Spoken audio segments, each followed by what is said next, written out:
একবার একটি ছোট্ট গ্রামে দুই ভাই বোন থাকতো। জ্যাক নামে একটি ছোট্ট ছেলে, তার বোন লিলি। তারা যাদের সাথে দেখা হয়েছিল তাদের প্রতি তাদের হৃদয় সহানুভূতির জন্য পরিচিত ছিল।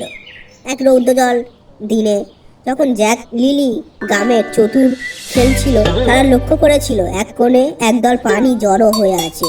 কৌতূহলী হয়ে তারা কাছে গিয়ে দেখতে পেল মা পাখি এবং তার বাচ্চারা ঠান্ডায় কাঁপছে। ভাই বোনরা বুঝতে পারল আগের রাতের ঝড়ে পাখিগুলো তাদের বাসা হারিয়েছে।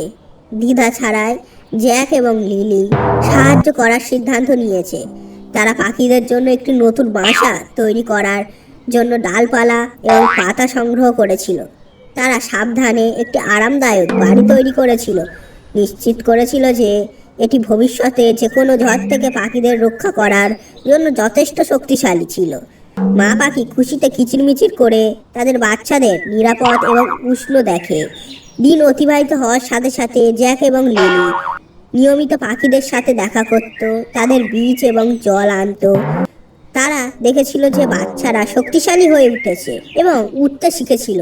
মা পাখি তাদের দয়ার জন্য কৃতজ্ঞ প্রশংসার চিহ্ন হিসাবে প্রতিদিন সকালে মিষ্টি সুর গেয়েছিল।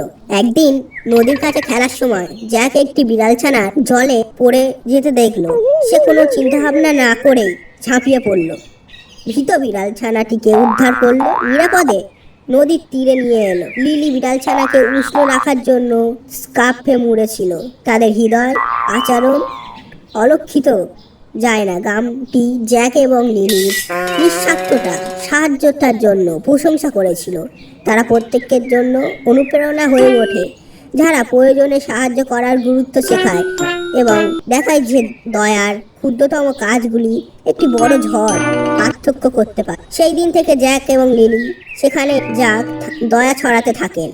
তারা শিখেছিল যে অন্যদের প্রতি সহানুভূতিশীল এবং যত্নশীল হওয়া শুধুমাত্র অভাবীদের সাহায্য করা নয়, বরং একজন হৃদয়কে আনন্দ এবং সুখে পরিপূর্ণ করে। তাই ছোট্ট ছেলে এবং তার বোন জ্যাক এবং লিলি আনন্দের সাথে বসবাস করলো, জেনেছিল যে তাদের দয়ার পৃথিবীতে ছোট এবং বড় সকলেই প্রাণীদের জন্য একটি ভালো জায়গা করে তুলেছে।